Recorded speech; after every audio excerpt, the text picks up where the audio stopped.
Thailand is heading for snap elections after PM Anutin Chernavir dissolved parliament just 3 months into office, a move that comes as fierce border clashes with Cambodia enter their 5th day. Ahead of a scheduled call tonight between Anutin and the US President Trump, Thailand's Foreign Minister Sihasak Phuangketkeow has already held talk with US Secretary of State Marco Rubio to discuss urgent steps to halt the escalating conflict. More in the next report.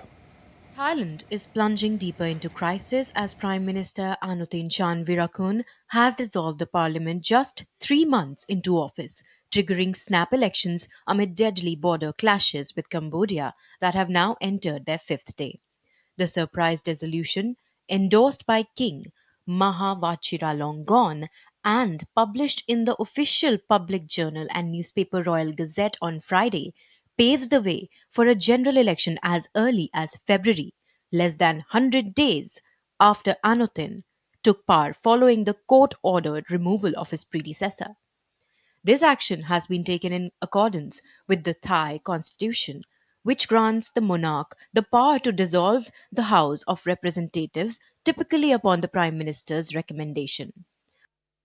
Anutin cited the instability of his minority government and mounting domestic challenges as reasons to return power to the people, just hours before the opposition was expected to file a no-confidence motion. However, on the tense Thai-Cambodia border, the timing has sparked despair. Renewed heavy fighting has killed at least 20 people, injuring nearly 200 and displaced over 600,000, mostly Thais. Villagers in Surin province say they feel abandoned. Late Friday, the caretaker Prime Minister Anutin Chernavir is scheduled to speak with US President Donald Trump, who previously brokered a ceasefire in July, while US President Donald Trump has again pledged to intervene. We've solved 8 wars. Think of it, 8 wars have been solved. Although Thailand and Cambodia, I think I'm going to have to make a couple of phone calls on Thailand, but we'll get that one back on track. If we base the procedure in the past, an election would be held within 60 days. Though sometimes it doesn't fit right on the exact number of 60 days. You have to calculate which Sunday it would fall on.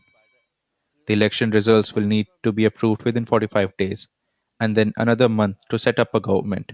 Every incumbent government will be relieved of duty once the new government is inaugurated by the king.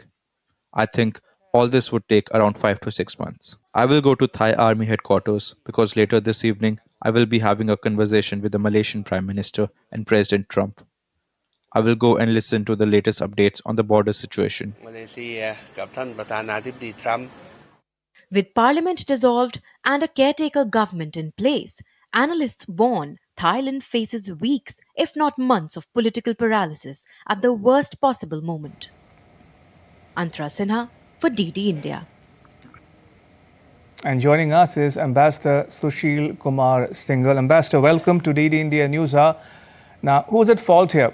Who started this latest round of conflict, in your estimation? Well, it's a very interesting situation on Thai-Cambodia border. I mean, this is, I would say who started is very difficult to say.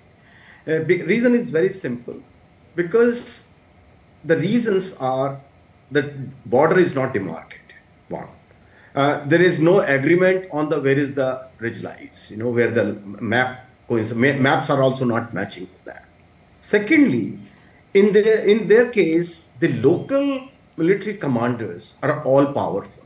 Whenever there is an incident on either side, some patrol is, one guy is killed or injured, the politicians react. So it's not central. So it's a very unique situation, right? As your report said, that the political structure, politicians' position rather, in Thailand as well as in Cambodia is very weak. And the local commander have become sort of powerful people. And for Thai, especially with the Thai side, because this is a coalition government, which was 3 months old, and opposition was threatening to bring no confidence motion, which it was feared that the government would fall. So I think they are using it for both purposes, for escalation of the conflict Because if you see, it is not a total war. It's a very, they're fighting in a very controlled manner. Only on a limited areas, this fight is going on. So it indicates that no side want to escalate it beyond a point where they cannot control it.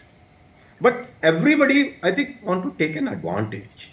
So looks like to me, which may or may not be correct, that the whole objective is to gain a political advantage in the country, because Thailand, the government is weak, economic condition is bad, and they expect the things to go back to worse.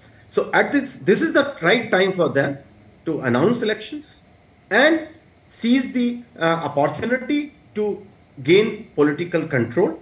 As just now they said, it'll take about 5 to 6 months. And in the meantime, I think this clash will continue to whip up the nationalism and benefit the ruling coalition. Normal is always the ruling coalition. So are you implying, therefore, that Thailand could have been responsible for initiating this round of conflict? Because, as you mentioned, it might benefit them more than the Cambodians? Well, I would say, I will not go into that because, it's basically, as I said, any incident on the border, patrolling, on either side, it escalates because the local commanders are powerful, one. Right. Two, the lines are not marked on the border line. So whenever there is a, patrolling going on and there's some incident, so, it's very difficult for me to, but in my view, if there was a situation, Thailand had made use of, the politicians have made use of. Fair enough. Now, does it reflect poorly on President Trump and his attempts at mediation between Thailand and Cambodia? Well, President Trump is President Trump. He may have used, as he's claiming, the trade threat to stop the war. But, unless and until the underlying cause are addressed, it will not resolve. It can just give a pause to the dispute, but underlying cause is that the border is not demarcated. And there are issues on the, this Vihar is the main temple, which is a UNESCO site on which normally the conflict takes place, because both sides want to control it. Of course, the ICJ has given the decision in favor of Cambodia, but Thailand is not accepting that. So the President Trump's claim that he stopped the war and he can stop the war, I think he can just force them at the most is for the ceasefire. Right. Not and talking about indeed, and talking about President Trump, Ambassador, is expected to speak with at least the Thai leader in a few hours from now. Do you think he'll succeed in stopping this latest conflict? Well, he can stop it. So last time also when in October, if you remember, when there was a ceasefire between the two sides, and he, with great fanfare presided over in Kuala Lumpur during ASEAN. And he said, I stopped the conflict, I've, resolved the issue. But actual effort was made by the Malaysian side in that. But he claimed the victory. They claimed that he stopped. Similarly, he may again claim that, I stopped. But what I'm trying to say, there may be a ceasefire, but this problem, unless and until the underlying cause, that is the border demarcation is done, this will not be resolved. Fair enough. And finally, Ambassador, looking at it from an Indian perspective, what are India's stakes? How would you describe India's ties with both Thailand and Cambodia? Well, we are friendly with both the countries. We have, excellent relation on the both sides. We would like, as far as India is concerned, because there is again, we have a large trade also from the both sides. Right. We import from Thailand many items. Cambodia also import few items. So what we would like, because both are friendly countries, that they should resolve their issues bilaterally, sit down and decide on the basic issue, as I said, is the demarcation of the border, which they can be decided only by them. They have to sit down and, sit on the map. Or maybe they do the actual... I'm afraid we've lost that link with Ambassador Singhal. Ambassador Singhal, I'll have to leave it there for now. Thank you for joining us and sharing your perspectives with our viewers at home and abroad. Thank you for your time. Much appreciated.